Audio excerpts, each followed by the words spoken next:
നമുക്കറിയാം വയോജന വകുപ്പിൻ്റെ രൂപീകരണത്തിന് വേണ്ടിയിട്ടുള്ള തീരുമാനം നേരത്തെ മന്ത്രിസഭാ യോഗം എടുത്തിട്ടുണ്ടായിരുന്നു. അതിലേതെല്ലാം സബ്ജക്റ്റാണ്, ഏതെല്ലാം വിഷയങ്ങളാണ് പുതിയ വകുപ്പിൻ്റെ കീഴിൽ വരേണ്ടത് എന്നുള്ള തീരുമാനമെടുത്തു. അത് സോഷ്യൽ ജസ്റ്റിസ് വകുപ്പിൽ നിന്നാണ് പുതിയ കാര്യങ്ങൾ, പുതിയ വിഷയങ്ങൾ ഈ വകുപ്പിലേക്ക് എടുത്തിരിക്കുന്നത്.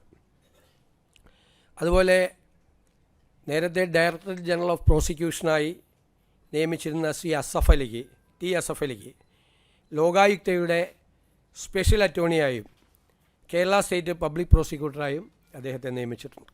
ഈ 2 അഡീഷണൽ ഇതുകൂടിയുണ്ട്. സാധാരണ DGP ആണ് ആ ചുമതല വഹിക്കുന്നത്. പിന്നെ നമ്മൾ മൺസൂൺ വരികയാണ്.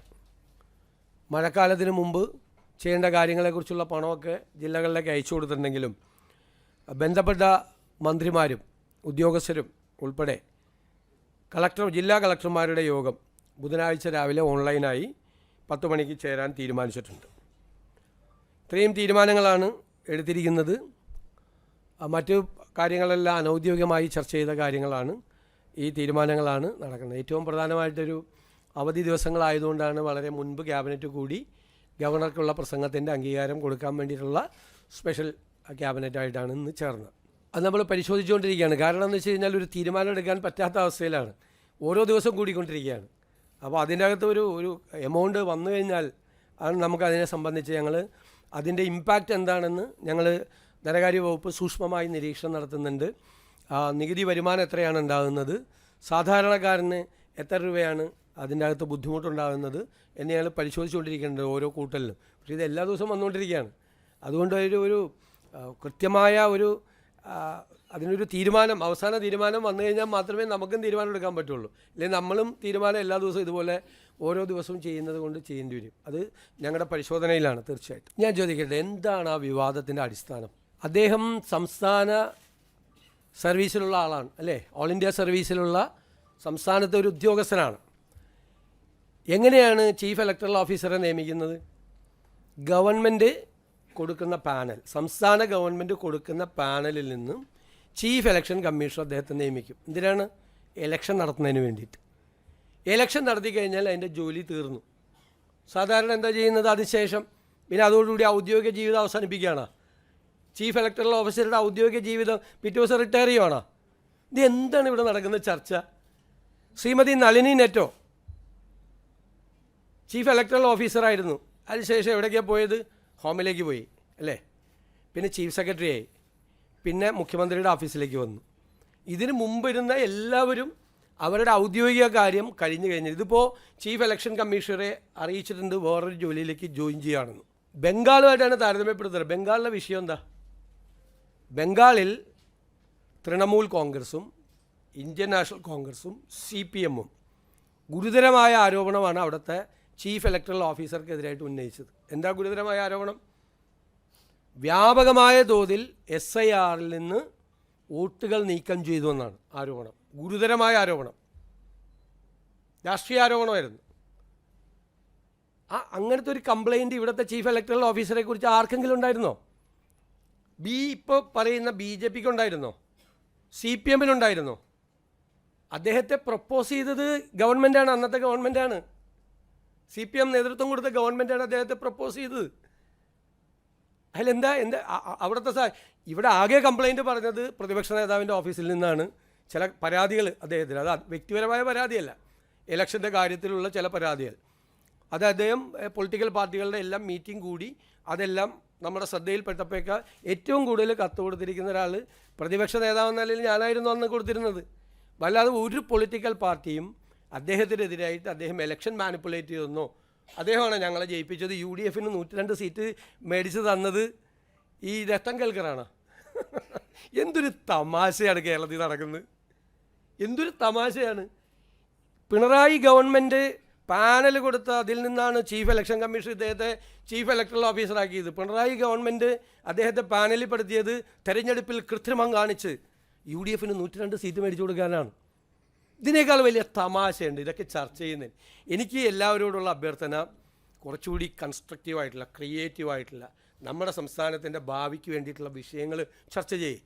ഞങ്ങളെ വിമർശിച്ചോ, എനിക്കിപ്പോഴും നിങ്ങൾ ആരെങ്കിലും ഒരു ചോദ്യം ചോദിക്കുക എന്നോട്, സംശയം, നിങ്ങളുടെ ഒരു സംശയം ചോദിക്കും ഈ വിഷയത്തിൽ.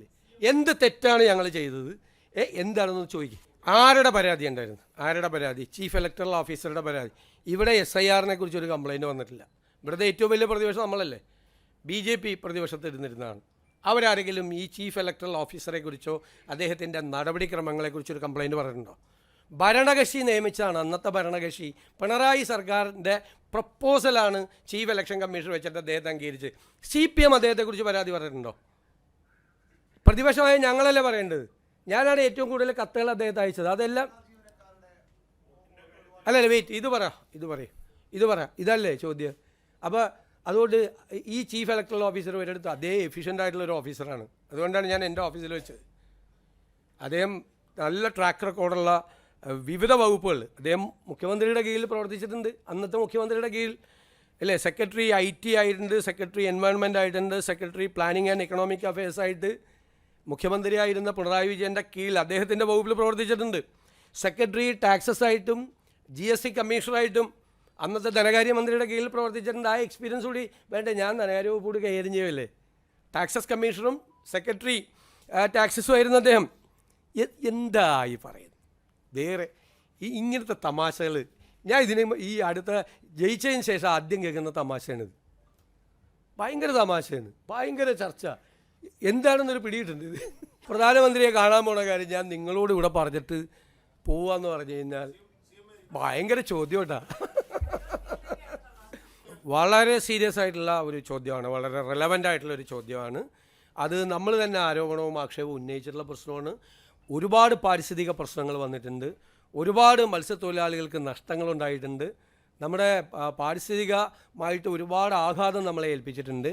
അതുകൊണ്ട് അതിനെ തുടർന്ന് അന്നത്തെ ഗവൺമെൻറ് സ്വീകരിച്ച നടപടികൾ മുഴുവൻ ഉറപ്പായി പരിശോധിച്ച് വേണ്ടി വന്നാൽ അഡ്മിറാൽറ്റി സൂട്ട് അമെൻഡ് ചെയ്ത് ഇപ്പോൾ ഫയൽ ചെയ്തേക്കുന്ന അഡ്മിറാൽറ്റി സൂട്ട് അത് തന്നെ അന്നത്തെ പ്രതിപക്ഷത്തിൻ്റെ കൂടെ സമ്മർദ്ദം കൊണ്ടാണ് ഈ അഡ്മിറാൽറ്റി സൂട്ട് തന്നെ ഫയൽ ചെയ്ത്. മടിയായിരുന്നു ചെയ്യാൻ വേണ്ടിയിട്ട്, എന്താണെന്ന് എനിക്കിപ്പോഴും അറിയില്ല. അതൊന്നുകൂടി ഗൗരവമായി പരിശോധിച്ച് ഇപ്പോൾ ഉണ്ടായിരിക്കുന്ന ഈ പാരിസ്ഥിതിക ദുരന്തങ്ങൾ കൂടി അതിനകത്ത് ആ സൂട്ട് പരിശോധിച്ച ആ സൂട്ടിലില്ലെങ്കിൽ ആ സൂട്ട് അനുമതിയോടുകൂടി കൺസേൺഡ് ആയിട്ടുള്ള അതോറിറ്റിയുടെ അനുമതിയോടുകൂടി അതുകൂടി അമെൻഡ് ചെയ്ത് വളരെ ഗൗരവത്തോടുകൂടി ആ വിഷയം കൈകാര്യം ചെയ്യും. ഇതെല്ലാം ഭരണപരമായ തീരുമാനങ്ങളാണ്. ഇതിൻ്റെ അകത്ത് ആദ്യം എടുത്തിരിക്കുന്നത് കളക്ടർമാരുടെ ഡ്യൂ വന്നു. ഇപ്പോൾ ഓഫീസേഴ്സ് എല്ലാം റെഡിയാവുന്നേ ഉള്ളൂ. അപ്പോൾ ആ കളക്ടർമാരെ നിയമിക്കാൻ പറഞ്ഞു. സീനിയോറിറ്റി അനുസരിച്ചിട്ടാണ് നിയമിക്കാൻ പറഞ്ഞത്. ബാക്കിയുള്ള സ്ഥലത്ത് ഈ കളക്ടർ സ്ഥാനത്ത് മാറുന്ന ആളുകൾക്ക് പല സ്ഥലങ്ങളും കൊടുത്തു. ഉദ്യോഗസ്ഥന്മാരുടെ ഡിപ്ലോയ്മെൻ്റ് ആയിട്ടില്ല. കാരണം എന്ന് വെച്ച് കഴിഞ്ഞാൽ ഈ വകുപ്പുകൾ വെച്ചതിനെ റാഷണലൈസ് ചെയ്യണം. ഓരോ മന്ത്രിമാർക്കും ഇപ്പോൾ 3-4 സെക്രട്ടറിമാരുണ്ട്. എൻ്റെ വകുപ്പുകൾ തന്നെ ഏകദേശം 8-9 സെക്രട്ടറിമാരുണ്ട്. അങ്ങനെ ഭരിക്കാൻ പറ്റില്ല. അപ്പോൾ ഞങ്ങൾ ഈ വകുപ്പുകൾ റാഷണലൈസ് ചെയ്തുകൊണ്ടിരിക്കുക. വകുപ്പുകൾ റാഷണലൈസ് ചെയ്യുന്നത് വെച്ച് കഴിഞ്ഞാൽ അപ്പോൾ ഓരോ വകുപ്പ് എടുത്ത് ഓരോ മന്ത്രിമാരുടെയും വകുപ്പ് എടുത്തു കഴിഞ്ഞാൽ അറിയാം അവിടെ ചിലപ്പോൾ 3-4 സെക്രട്ടറിമാരാണ്. ഉദ്യോഗസ്ഥന്മാരുടെ ക്ഷാമമുണ്ട് കേരളത്തിൽ IASകാരുടെ ക്ഷാമമുണ്ട്. അതുകൊണ്ട് അത് സൂക്ഷ്മമായി പരിശോധിച്ച് മന്ത്രിമാരെയും കൂടി അഭിപ്രായങ്ങൾ അതാത് വകുപ്പുകളുടെ കൂടി അഭിപ്രായങ്ങൾ കൂടെ പരിഗണിച്ചിട്ടുള്ളൊരു ഡിപ്ലോയ്മെൻറ്റാണ് ഉണ്ടാകുന്നത്. ഇപ്പോൾ നടത്തിയിരിക്കുന്നത് ആ അഡ്മിനിസ്ട്രേറ്റീവ് ആയിട്ടുള്ളൊരു ടെമ്പററി ആയിട്ടുള്ള ഒരു നടപടിക്രമമാണ് ചെയ്തിരിക്കുന്നത്. അതിൽ മന്ത്രിസഭയിൽ വെക്കേണ്ട കാര്യങ്ങൾ മന്ത്രിസഭയിൽ വയ്ക്കും, അല്ലാതെ ജനറൽ അഡ്മിനിസ്ട്രേഷൻ തീരുമാനിക്കേണ്ട കാര്യങ്ങൾ ജനറൽ അഡ്മിനിസ്ട്രേഷൻ തീരുമാനിക്കും. എവിടെയാണ് തീരുമാനം എടുത്തിരുന്ന കഴിഞ്ഞ 10 വർഷം? അല്ല, 10 വർഷം എവിടെ തീരുമാനം എടുത്തിരുന്നത്? അല്ലല്ല, അതിനൊരു പ്രൊസീജിയർ ഉണ്ടെന്നേ. ഇതിനൊരു പ്രൊസീജിയർ ഉണ്ട്. അത് തീരുമാനം എടുക്കേണ്ട സ്ഥലം അതാണ്. ആ സ്ഥലത്ത് തന്നെയാണ് തീരുമാനം എടുത്തിരിക്കുന്നത്. അത് നിങ്ങളുണ്ടാക്കുന്ന വിവാദങ്ങളല്ല, ഒന്നുമില്ല. അതിൻ്റെ അകത്ത് ഏറ്റവും രസകരമായിട്ടുള്ള കാര്യം അവിടെ ഒരു സമരം ഇപ്പോൾ നടക്കുന്നുണ്ട്. ഞാൻ ഞെട്ടിപ്പോയി ആ സമരം കണ്ടിട്ട്. മുൻ മന്ത്രിസഭയിലെ 2 അംഗങ്ങൾ അവിടെ പോയി സമരം ഇരുന്നു. ഈ സംഭവം നടക്കുന്നത് ഞങ്ങൾ സത്യപ്രതിജ്ഞേൻ്റെ അടുത്ത ദിവസമല്ലേ അല്ലേ? അത് 15ാമത്തെ പോക്കാണ് അവർ റിക്കവറി നടത്താൻ വേണ്ടിയിട്ട് പോകുന്നത്, ജപ്തി ചെയ്യാൻ വേണ്ടിയിട്ട് പോകുന്നത്. ജപ്തിയല്ല, അവരെ അവിടുന്ന് ഒഴിപ്പിക്കാൻ വേണ്ടി, എവിക്ഷന് വേണ്ടി പോകുന്നത്. കഴിഞ്ഞ ഗവൺമെൻറ് ഇരുന്ന സമയത്ത് 14 പ്രാവശ്യം കോടതി ഉത്തരവനുസരിച്ചിട്ട് ഇവരെ ഒഴിപ്പിക്കാൻ വേണ്ടി പോയിട്ടുണ്ട്. 14 പ്രാവശ്യം. ആ ഗവൺമെൻറ് ഒരു ചെറുവിരൽ ഈ വിഷയം തീർക്കാൻ വേണ്ടി എടുത്തിട്ടില്ല. ചെറുവിരൽ അനക്കിയിട്ടില്ല. ഒരു നടപടി സ്വീകരിച്ചിട്ടില്ല. അതൊരു പ്രൈവറ്റ് കേസാണെന്നുള്ളതാണ്. പ്രൈവറ്റ് കേസാണ്. സ്വകാര്യ വ്യക്തി അവർക്കെതിരായിട്ട് അവരുടെ സ്ഥലം കയറിയെന്ന് പറഞ്ഞ് കൊടുത്തിരിക്കുന്ന കേസാണ്. 14 പ്രാവശ്യവും ഇത് അന്വേഷിക്കാത്ത ആളുകൾ ഞങ്ങളുടെ ഗവൺമെൻറ് വന്ന് പിറ്റേ ദിവസം 15ാമത്തെ പ്രാവശ്യം സുപ്രീം കോടതിയും കൂടി ചെയ്തേക്കുന്ന ഉത്തരവാണ്. പോയപ്പോൾ ഇപ്പോൾ ഭയങ്കര സമരം, ഭയങ്കര സമരം. ഞങ്ങൾ ആ ഗവൺമെൻറ് ചെയ്ത പോലെ 14 പ്രാവശ്യവും നിരുത്തരവാദിത്തപരമായ നിലപാടെടുത്ത കഴിഞ്ഞ ഗവൺമെൻറ്റിൻ്റെ നിലപാടല്ലേ ഞങ്ങളെന്താ ചെയ്തത്? അടിയന്തരമായി എറണാകുളം ജില്ലയിൽ നിന്നുള്ള മന്ത്രി, ഉന്നത വിദ്യാഭ്യാസ വകുപ്പ് മന്ത്രി റോജി എം ജോണിനെ കൊണ്ട് മീറ്റിംഗ് വിളിപ്പിച്ചു. ഞങ്ങൾ പരിശോധിച്ച് എന്ത് ചെയ്യാൻ പറ്റുമെന്ന്. ഞങ്ങളുടെ തീരുമാനം എന്താണെന്നറിയോ? കോടതി ഉത്തരവ് നടപ്പാക്കിയാൽ ആ 8 കുടുംബങ്ങൾ വഴിയാധാരമാകില്ല. അതാണ് തീരുമാനം. അതിലവരോട് ഞങ്ങളൊരു പ്രപ്പോസൽ വെച്ചു. അവർക്ക് കോടതി ഉത്തരവല്ലേ, നടപ്പാക്കിയാൽ നിങ്ങൾക്ക് പകരം സ്ഥലവും പകരം വീടും തന്ന് അവരെ ഞങ്ങൾ പുനരധിവസിപ്പിക്കും, അവരെ തെരുവിലേക്ക് വിടില്ല. ഇങ്ങനൊരു തീരുമാനം കഴിഞ്ഞ ഗവൺമെൻറ് എടുത്തിട്ടുണ്ടോ? 14 പ്രാവശ്യം വന്നിട്ടും ഒറ്റ പ്രാവശ്യമാണ് ഞങ്ങളുടെ ഗവൺമെൻറ്റുള്ളപ്പോൾ ഈ സംഭവം വന്നത്. ഞങ്ങൾ ആരൊക്കെയായിട്ട് സംസാരിച്ചിട്ടുണ്ടെന്നറിയോ? ഇതിൻ്റെ അകത്ത് ഈ വിക്ടിംസ് ആയിട്ടുള്ള ആളുകൾ, ഇരകളായിട്ടുള്ള ആളുകൾ, അവർക്കെതിരായിട്ട് കേസ് കൊടുത്തിട്ടുള്ള വ്യക്തിയായിട്ട് ഞങ്ങൾ സംസാരിച്ചു, ഒരു സെറ്റിൽമെൻറ്റിന് വേണ്ടിയിട്ട്. ഈ ചുരുങ്ങിയ 2-3 ദിവസങ്ങൾക്കുള്ളിൽ ഈ ഗവൺമെൻറ് ചെയ്തതാണ്. 2 കൂട്ടരുമായിട്ട് സംസാരിച്ചു. AGയോട് അതിൻ്റെ നിയമപരമായ പൊസിഷൻ പരിശോധിക്കാൻ പറഞ്ഞു. ഏതെങ്കിലും തരത്തിൽ ഗവൺമെൻറ്റിന് ഇടപെടാൻ പറ്റുമോ എന്ന് പരിശോധിക്കുകയാണ്. കുറച്ച് സമയം കൂടി ലഭ്യമാകുമോ എന്ന് പരിശോധിക്കുകയാണ്. ഇങ്ങനെയാണ് ഒരു ഗവൺമെൻറ് ഒരു വിഷയം വന്നപ്പോൾ റെസ്പോണ്ട് ചെയ്തത്. ഞാൻ അത്ഭുതപ്പെട്ടു പോയി. അവിടെ പോയി മന്ത്രിമാർ, പഴയ ഗവൺമെൻറ്റിലെ മന്ത്രിമാർ അവിടെ ഇരിക്കുക. ആ ജില്ലയിൽ നിന്നുള്ള മന്ത്രിയായിരുന്നു, വ്യവസായ മന്ത്രി. അദ്ദേഹമാണ് ആദ്യം അവിടെ പോയത്. ഈ 14 പ്രാവശ്യം അവരെ കുടിയൊഴിപ്പിക്കാൻ പോയപ്പോൾ എന്ത് ചെയ്തു ഇവരെല്ലാം? ഞാൻ അധികം രാഷ്ട്രീയമൊന്നും പറയേണ്ടെന്ന് വിചാരിച്ചിട്ടിരിക്കുന്നതാണ്. കുറച്ച് കാര്യങ്ങൾ അല്ല, ഇതൊന്നും നിങ്ങളാരും പറയുന്നില്ല. ഈ ഗുരുവായൂർ അങ്ങനെ ഒരു സംഭവം ഉണ്ടായിട്ടില്ല. ഇത് തെറ്റായ വാർത്തയാണ്. ആദ്യമായിട്ടല്ലല്ലോ ഒരു മുഖ്യമന്ത്രി ഗുരുവായൂർ ദർശനത്തിന് പോകുന്നത്, ആണോ? ഇനി കേട്ടോ, കേരളത്തിൻ്റെ ചരിത്രത്തിൽ ആദ്യമായിട്ട് മുഖ്യമന്ത്രിയുടെ കൂടെ 4 പേരെ ഉണ്ടായിരുന്നുള്ളൂ. അത് അവിടുത്തെ ഒരാളായിരുന്നു, അവിടുത്തെ അഡ്മിനിസ്ട്രേറ്റർ ആയിരുന്നു ഒരാൾ. എൻ്റെ കൂടെ ഒരു ഗൺമാൻ മാത്രമാണ് ഉണ്ടായിരുന്നത്. പിന്നെ അവിടെ ഉണ്ടായിരുന്ന, സാധാരണ ഞാൻ ഗുരുവായൂർ ദർശനം നടത്താൻ പോകുമ്പോൾ എൻ്റെ കൂടെയുള്ള ആൾ 4 പേര്. ഇനി ഞായറാഴ്ച അവിടെ VIP ദർശനം ഇല്ല, ടിക്കറ്റ് എടുത്തിട്ട് കയറണം. 1000 രൂപയുടെ ടിക്കറ്റ്.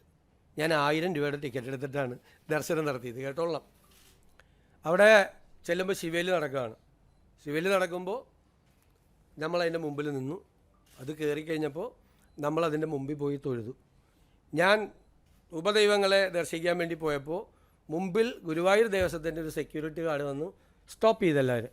അപ്പോൾ ഞാൻ പറഞ്ഞു സ്റ്റോപ്പ് ചെയ്യാൻ പറ്റില്ല, ഞാൻ തൊഴുന്നത് ഒരാൾക്ക് വേറൊരു തൊഴാൻ വന്ന ആൾക്ക് തടസ്സമാവില്ല എന്ന് പറഞ്ഞു.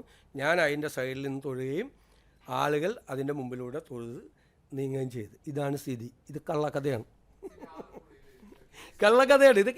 ഇതൊക്കെ എഡാക്കോട് തമാശ. അവിടെ എല്ലാ ആളുകൾ വന്ന് എന്നോട് പറഞ്ഞു, സാറേ എപ്പോഴും ഇങ്ങനെയായിരിക്കണം, ഇതാണ് ഭംഗി. ഞങ്ങൾ പോലും അത്ഭുതപ്പെട്ടു. ഞങ്ങളുടെ തൊട്ടടുത്ത് വന്നിരുന്ന് ഒരു അകൽച്ചയില്ലാതെ വന്ന് ചെയ്തു വന്ന് ഒരാൾക്ക് തടസ്സം അവിടെ ഉണ്ടായിട്ടില്ല, ഒരാൾക്ക്. ടിക്കറ്റ് എടുത്തിട്ടാണ് കയറിയത്. എനിക്കറിയാലോ ഇതൊക്കെ വിവാദമാവുമെന്ന്.